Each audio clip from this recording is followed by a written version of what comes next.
पुरुषार्थ से प्रारब्ध। ओम शांति। विषय: राजयोग से बंधनमुक्त जीवन। कर्म करते हुए कर्मातीत अवस्था को प्राप्त करने का मार्ग सहज राजयोग। राजयोग के ज्ञान के अनुसार कर्मातीत अवस्था का अर्थ है कर्म करते हुए भी कर्म के बंधन से मुक्त हो जाना। ये ऐसी स्थिति है जहां आत्मा कर्म तो करती है लेकिन उसके परिणाम सुख या दुख से प्रभावित नहीं होती। ये अवस्था पुरुषार्थ के द्वारा प्राप्त की जा सकती है, जिसके लिए विस्तार से जानकारी नीचे दी गई है। कर्म के पीछे की समझ। कर्म ज्ञान। राजयोग में कर्म का सही ज्ञान होना पहली और सबसे महत्वपूर्ण सीढ़ी है। कर्म का सूक्ष्म रहस्य सिर्फ शारीरिक कर्म ही नहीं बल्कि मन के विचार, संकल्प और बोल भी कर्म है। हर विचार एक बीज की तरह होता है जिसका फल भविष्य में मिलता है। कर्मातीत बनने के लिए हमें अपने संकल्पों की क्वालिटी को सुधारना होगा। कर्म का फल कर्मफल के नियम से मिलता है। कोई भी कर्म व्यर्थ नहीं जाता, अच्छा या बुरा, उसका फल हमें अवश्य मिलता है। इस ज्ञान से हमें अपने कर्मों के प्रति सजगता आती है। 2. पुरुषार्थ के मुख्य स्तंभ। कर्मातीत अवस्था तक पहुंचने के लिए निम्नलिखित पुरुषार्थ आवश्यक हैं। याद, स्मृति का पुरुषार्थ। स्वयं को आत्मा समझना, शरीर को चलाने वाली शक्ति, मैं ये शरीर नहीं बल्कि एक ज्योति बिंदु आत्मा हूं। यह स्मृति हमें शरीर और शरीर से जुड़ी चीजों, पद, धन, रिश्ते से आसक्ति मुक्त करती है।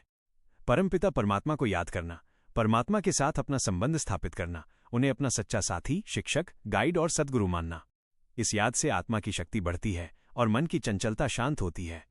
त्रिकालदर्शी बनना, भूत, वर्तमान और भविष्य तीनों को परमात्मा के ज्ञान की रोशनी में देखना। इस स्मृति से हम हर कर्म को बहुत सोच समझकर करते हैं। ज्ञान का पुरुषार्थ। दिव्य गुणों को धारण करना, ज्ञान को सिर्फ सुनना नहीं बल्कि उसे अपने जीवन में अपनाना, जैसे शांति, प्रेम, पवित्रता, सुख और आनंद। जब हम इन गुणों के साथ कर्म करते हैं तो वो कर्म निर्लिप्त हो जाता है। सत्य को जानना, स्वयं का, परमात्मा का, सृष्टि चक्र का और कर्म के नियमों का सत्य ज्ञान प्राप्त करना, यह ज्ञान ही कर्म के बंधनों को काटने वाली कैंची है। धारणा का पुरुषार्थ।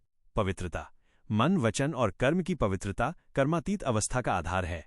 मन में शुद्ध संकल्प, वाणी में मीठापन और कर्मों में श्रेष्ठता। राजयोग का अभ्यास। सुबह और शाम नियमित रूप से राजयोग का अभ्यास करना। इससे मन की एकाग्रता बढ़ती है और कर्म करते समय भी परमात्मा की याद बनी रहती है। 3.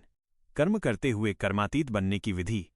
ट्रस्टी होकर कर्म करना, अपने आप को इस सृष्टि का ट्रस्टी मानना, न कि मालिक। धन, वस्तुएं और यहां तक कि ये शरीर भी परमात्मा का दिया हुआ है।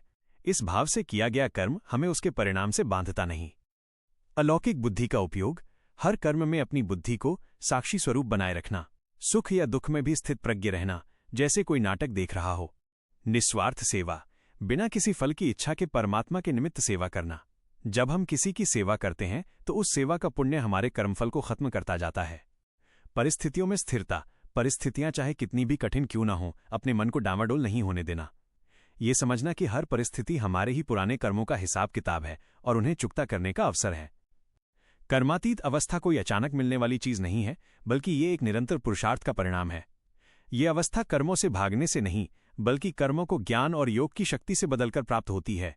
इस पुरुषार्थ के माध्यम से आप कर्म करते हुए भी उन कर्मों के प्रभाव से ऊपर उठ सकते हैं। तो आज सारा दिन समर्पण भाव मन में धारण करते हुए हम एक बहुत सुंदर अभ्यास करेंगे और वो है फरिश्ता सो देवता बनने का।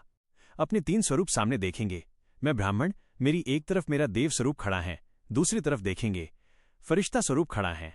मैं आत्मा इस ब्राह्मण तन से निकलकर अपने फरिश्ते स्वरूप में प्रवेश कर लेती हूं। अनुभव करें, मैं फरिश्ता हूं। फिर उस देह से निकलकर मैं अपने देव स्वरूप में प्रवेश कर लेती हूं। अनुभव करें, मैं देवता हूं। फिर इस देव स्वरूप से निकलकर मैं पुनः ब्राह्मण स्वरूप में आ जाती हूं। अब मैं प्रभु पालना में हूं। फिर ब्राह्मण देह से निकलकर फरिश्ते की देह में, फरिश्ते से निकलकर देवता की देह में। ये खेल करेंगे, बहुत आनंद आएगा।